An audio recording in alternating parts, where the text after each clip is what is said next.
ఆత్మగౌరవంతో జీవించేలా సొంతంటి కల నెరవేర్చినట్లు మంత్రి తుమ్మల నాగేశ్వరరావు అన్నారు. ఎవరు ముఖ్యమంత్రులు ఉన్నా ఖమ్మం అభివృద్ధికి చేశాను అన్నారు. లకారం చెరువులో మంత్రి చేప పిల్లలు వదిలారు. ఇక 100% రాయితీతో 82,500 చేప పిల్లల్ని వదిలారు.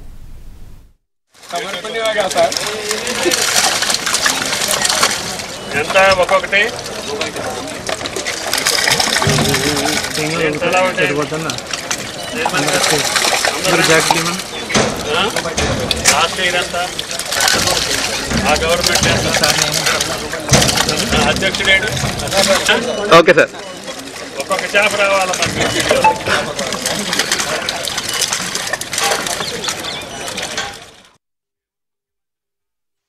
బాధ్యత నా జిల్లా నా హెడ్ క్వార్టర్ అందంగా ఉండాలి. నన్ను చూసి అందరూ నేర్చుకోవాలి. మనం డివైడర్లు కడితే ఇప్పుడు రాష్ట్రం మొత్తం డివైడర్లు కట్టుకొని సెంటర్ లైటింగ్లు పెట్టుకున్నారు. అట్లాగే మీ చెరువులు మీరు బాగు చేసుకోండి, మీ రోడ్లు మీరు బాగు చేసుకోండి, ఎడల్పు చేసుకోండి. ఎడల్పు చేసుకుంటే మీ భవిష్యత్తు బాగుంటుంది. రోడ్లు ఎంత ఎడల్పు ఉంటే ఆ ప్రాంతంలో ఉన్నటువంటి వాళ్ళకి అంత ధనం చేకూరుద్ది.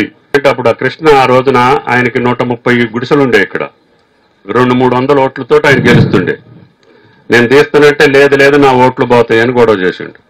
నువ్వు శాశ్వతం కాదు, నేను శాశ్వతం కాదు కృష్ణ అని అప్పుడు నాతోటి ఉన్నాడు కాబట్టి బతిలాడి ఒప్పించి వాళ్ళందరికీ ఇళ్లు కట్టించి ఇవాళ వాళ్ళకి ఒక్కొక్క ఇల్లు నాకు తెలిసి 40-50 లక్షలు ఉంటుంది. వాళ్ళకి ఇచ్చిన ఇల్లు. అదే ఇక్కడ ఉంటే బాత్రూమ్ ఉండదు, స్నానాలు ఉండవు, పిల్లలు, పాములు, తేళ్లు.